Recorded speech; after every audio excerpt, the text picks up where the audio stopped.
आज तक की जो अंजना ओम कश्यप की सरकार गिरती है तो कितने मजे से खुश हो रही होती है, और यही जब बिहार की सरकार गिरती है तो उनका मुंह कान सूख जाता है। जो पत्रकार लोग हैं, जो पत्रकारिता इस लोकतंत्र को हत्या करके पत्रकारिता कर रही है, उसको आईना दिखाना पड़ेगा। देखा कि रवीश कुमार को किसने गाली दिया?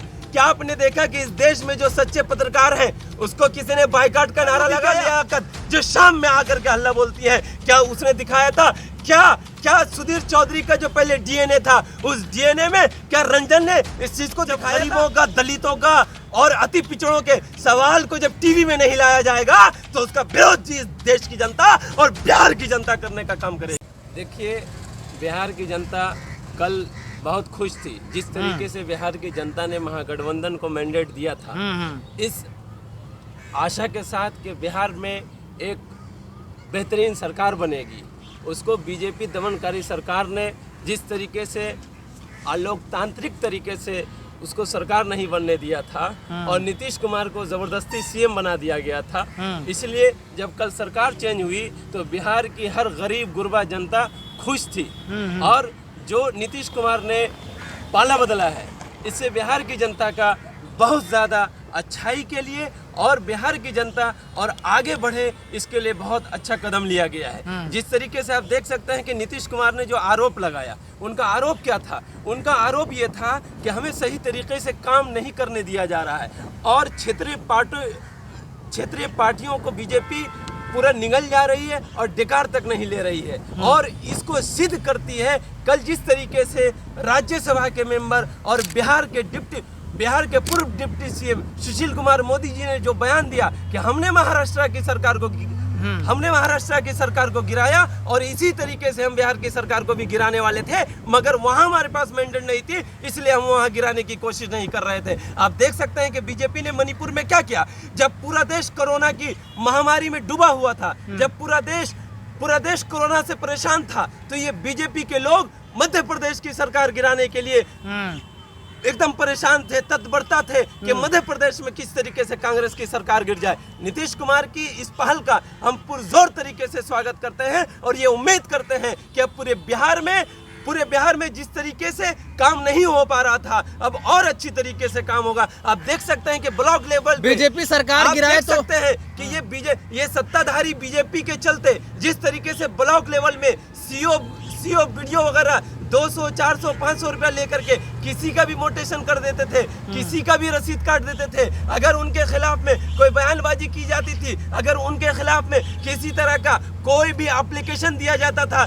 तो उसको नहीं माना जाता था। क्यों? कि बिहार में गुंडा राज था। जिस तरीके से नीतीश कुमार ने गुंडा राज को लात मारा और बिहार में लोकतंत्र के ढांचा को कायम करने के लिए और लोकतंत्र को जो वहां मौजूद रखने के लिए बीजेपी को लात मारा है, ये बिहार के लिए सरकार गिरते ही गुंडागर्दी आ गई, पत्रकारों को वहां पर बदतमीजी की जा रही है, उनको भगाया जा रहा है। आप कह रहे गुंडागर्दी पहले थी। अगर सच बोलना गुंडागर्दी है तो हाँ हम गुंडा हैं, अगर सच बोलना बेईमानी है तो हाँ हम बेईमान हैं। आप बताइए कि आज तक की जो अंजना ओम कश्यप है, वो जब जो है महाराष्ट्र की सरकार गिरती है तो कितने मजे से खुश हो रही होती है, और यही जब बिहार की सरकार गिरती है तो उनका मुंह कान सूख जाता है। क्या ये लोकतंत्र की हत्या नहीं है जिसको चौथा स्तंभ कहा जाता है? वो इस तरीके से सत्ता पक्ष के लिए जाकर के काम करे, ये इस देश के लिए बहुत ज्यादा घातक है और इसको बिहार की जनता ने और बिहार के सीएम ने इस चीज को महसूस किया और वो सत्ताधारी पार्टी से ईडी हो, चाहे सीबीआई हो, चाहे पुलिस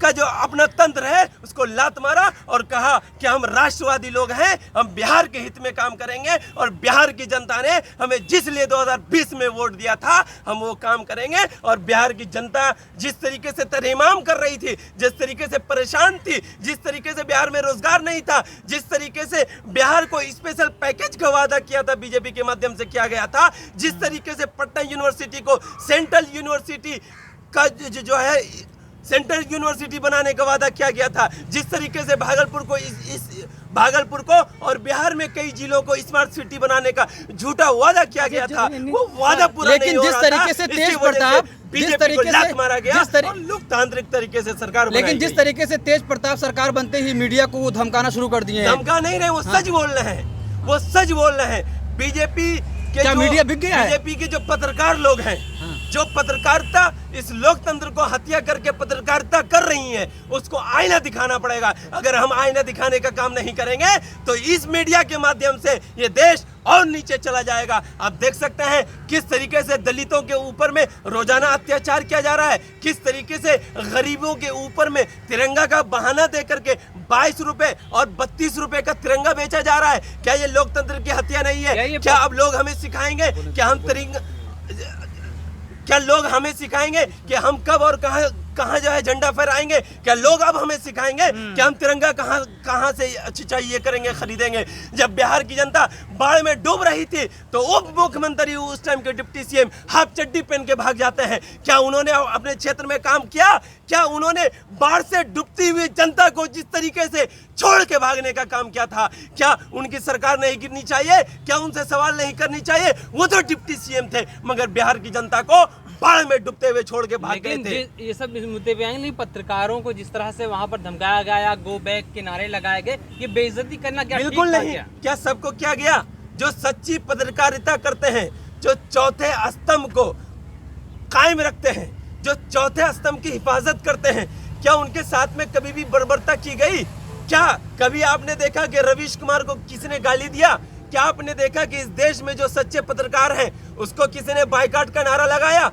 क्यों नहीं बायकॉट का नारा लगाएगा? जिस दिन सरकार बदलती है उसके दूसरे दिन आप ये दिखाते हैं कि बिहार मेडिकल में 52% पीछे है। आप ये दिखाते हैं कि बिहार गरीबी में 80% पीछे है। क्या सरकार बदलने से पहले आपने दिखाया था? क्या सरकार बदलने से पहले ये ब्लैक एंड व्हाइट जो सुधीर चौधरी आजकल चला रहे हैं, क्या उसने दिखाया था? क्या रूबिका लियाकत जो शाम में आकर के हल्ला बोलती है, क्या उसने दिखाया था? क्या सुधीर चौधरी का जो पहले डीएनए था, उस डीएनए में क्या रंजन ने इस चीज को दिखाया था कि बिहार में किस तरीके से बदहाली जो है बदहाली चरम सीमा पे है? जब नहीं दिखाया तो बायकॉट नहीं करेगा। जब गरीबों का, दलितों का और अति पिछड़ों के सवाल को जब टीवी में नहीं लाया जाएगा तो उसका विरोध इस देश की जनता और बिहार की जनता करने का काम करेगी। सवाल ये है कि नीतीश कुमार कह रहे हैं कि जो 14 वाली बात थी वो 24 में होगी। ये किसको चुनौती है? किसको कह रही है? देखिए, ये चुनौती 24 की नहीं है, प्रधानमंत्री की दावेदारी की, प्रधानमंत्री की दावेदारी नहीं है।